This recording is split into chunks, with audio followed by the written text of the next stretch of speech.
Ngunit hindi po inaasahan mga tol na naharang po kami ng mga maraming bandido at mayroon pong mga komandir mga tol.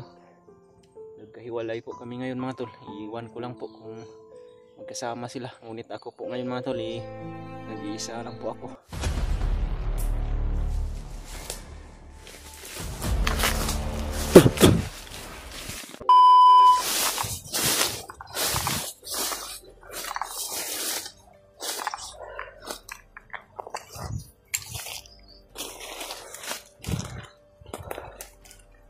Mga tol, dito na po kami. Dito po ako ngayon mga tol. Hindi po inaasahan mga tol na nangyari po sa amin. Naambos po kami mga tol. Hindi ko po alam kung saan yung mga kasamahan ko ngayon. Sana po magkakasama pa rin sila ngayon. Sila Brad Dib at si Brad Julio mga tol, at si Brad Rimart. Dahil hindi po inaasahan mga tol. Kagabi po success po na nakarating kami doon kay Lolo Ambo mga tol. Ngunit sa pag-alis po namin doon, nakalayo na po kami doon kay Lolo Ambo. Proceed na po sana kami sa area kung saan yung sinasabi ni Lolo Ambo mga tol na kinalalagyan mag-ina ko at yung kinalalagyan din ni Brad Pidot. Ngunit hindi po inaasahan mga tol na naharang po kami ng mga maraming bandido at mayroon pong mga komandir mga tol. At nagkahiwalay po kami ngayon mga tol. Iwan ko lang po kung magkasama sila. Ngunit ako po ngayon mga tol, nag-iisa lang po ako. Wala po akong kasama na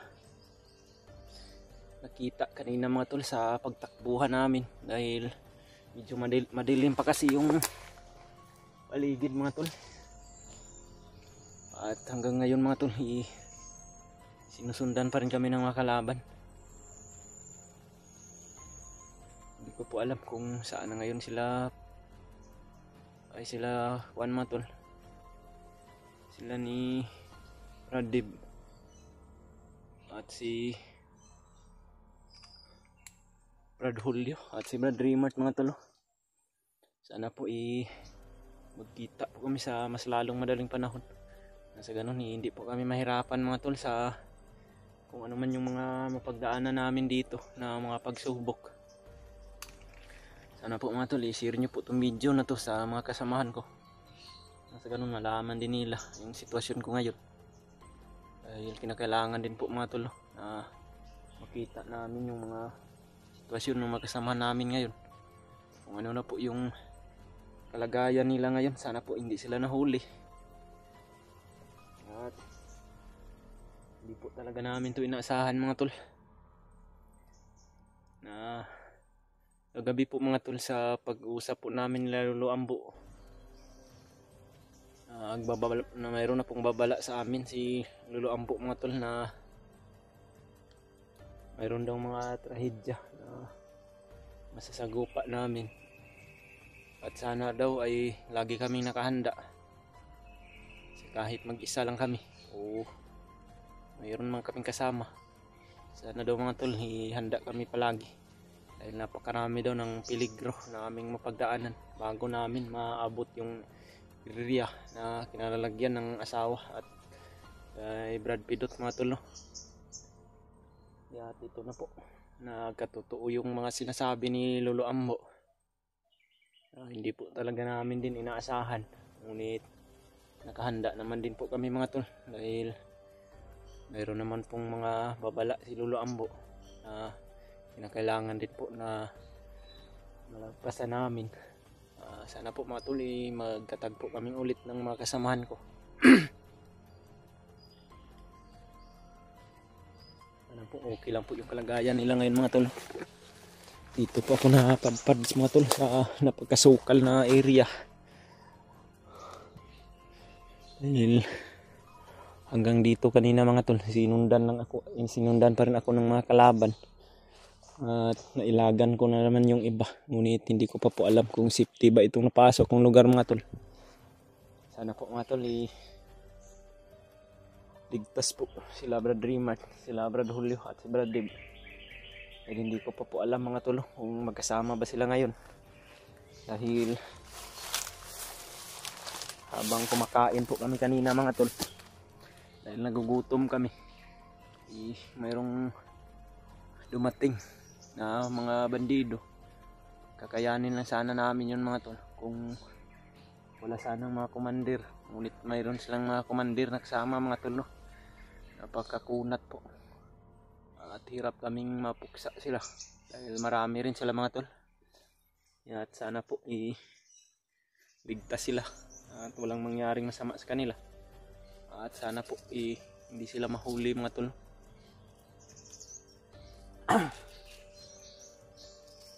Tanghali na po ngayon mga tol, mga 1 PM na po ngayon ng hapon. At hanggang ngayon, kanina pa po ako pa galagala dito sa gubat mga tol, at hindi pa nakita sila Brad Dib at si Julio at si Brad Rimart. Sana po mga tol, no, matagpo kami dito. Sa ganun po mas madali namin na ma-rescue yung mag-asawa ko at yung kasamahan namin na si Brad Pidot mga tol.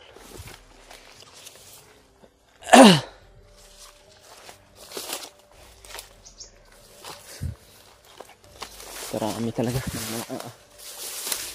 laban mga tol. Paghandaan na pala nila kami. Ayaw talaga nila na ligtas namin o ma-rescue namin yung mga bihag nila mga tol. Nagpapasalamat din po ako kay Lolo Ambo mga tol.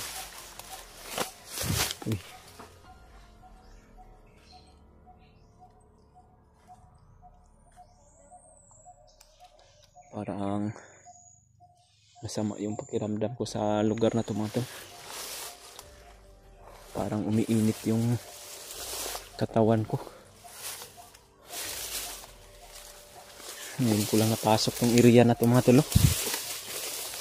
At hindi ko pa alam kung saan ito patungo. Ngunit babaybayin ko na lang to mga tol.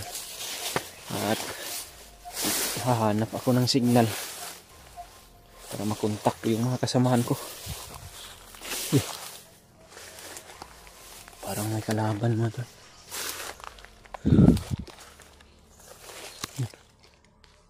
May bandido mga tol. Marami talaga sila dito na pagala-gala dahil hinahanap nila kami. Dahil naka-alerto na sila lahat mga tol. Dahil na balitaan na siguro nila na mayroon silang naambus kanina na mga kalaban. Mga kalaban nila mga tol. Yun.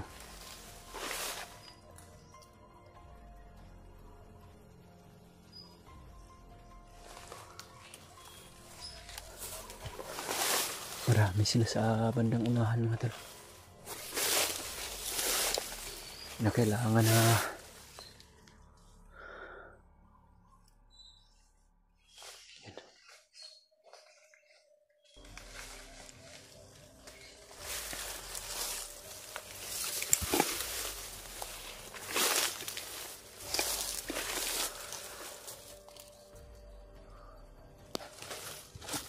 mga tol na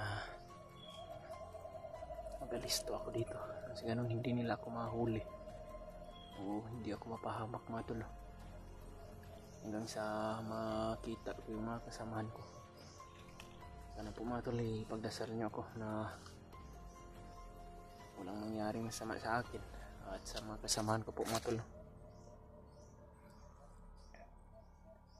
Hindi talaga namin to inaasahan mga tol na darating to sa amin. At nakahanda naman kami mga tol. Dahil mayroon namang mga babala si Lolo Ambo sa amin. Ngunit nabigla lang po kami mga tol. Dahil napaghandaan na pala kami ng mga laban. Dahil hindi na po ito masyadong malayo dun sa area mga tol na sinasabi ni Lolo Ambo na Pinalalagyan ng mga bihag. At yun po ay walang iba kundi si Brad Pinot at yung asawa ko mga tol. Umalis na yung isa kanina doon mga tol. At bumaba na rin tong isa.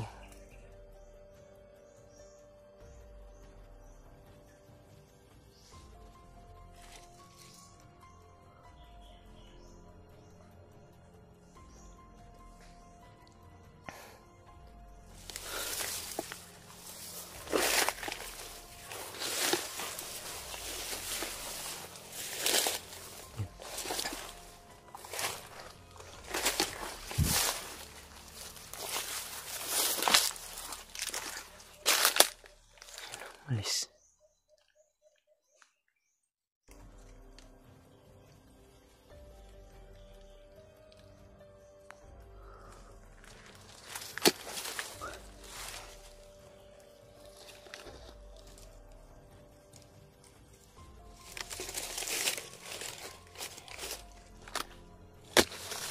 Magmasin muna ako sa paligid mga tol. Hindi muna ako susukod agad. Baka mga patibunan itong mga ginagawa nila. Kinakailangan ko munang pagmasdan yung paligid mga tol. At atake lang po ako pag nasiguro ko na po yung paligid na hindi sila masyadong marami. Dahil wala na kasing ibang daan mga tol patungo dun sa unahan.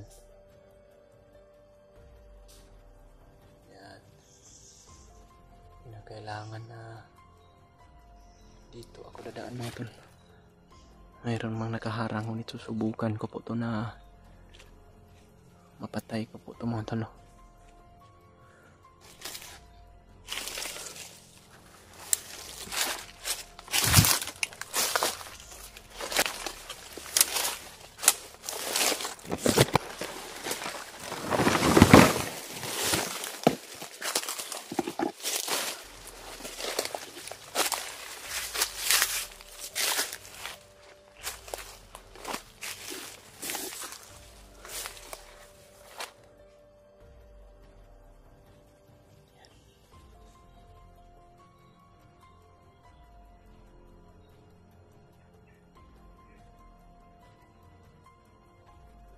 Mayroong kasamaan siya doon sa unahan.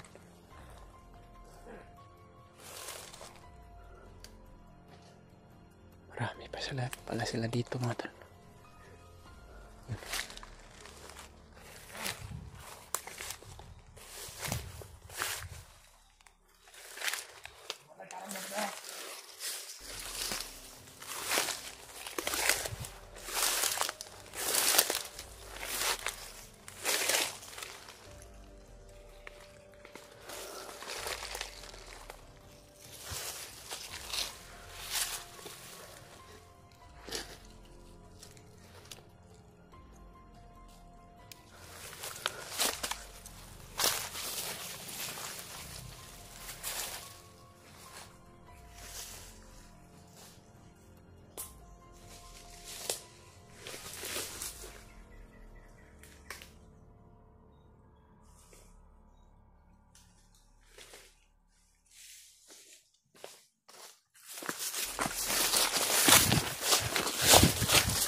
Marami sila dito sa area na to mga tol.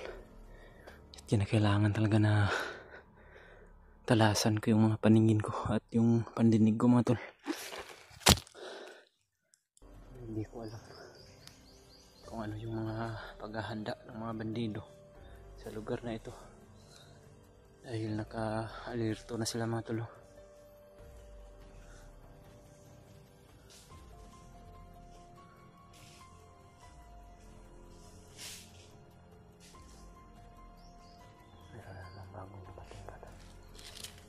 kasama siguro ito ng mga kanina.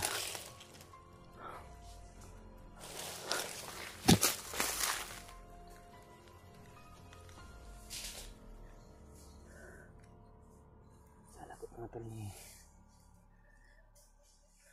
ligtas yung makasamahan ko mga tol. At ako naman po mga tol ay magpapatuloy po ako sa paglalakbay patungo dun sa location sinasabi ni Lolo Ambo.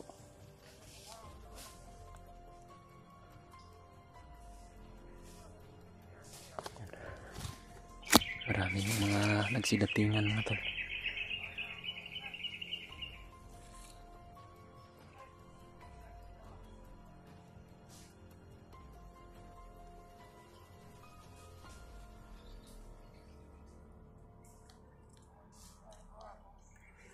Doon banda mga tol, marami sila doon.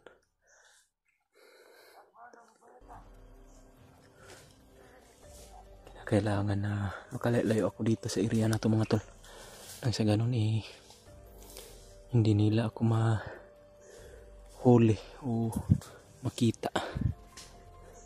Kailangan na makaproceed ako doon sa sinasabi na area ni Lolo Ambo.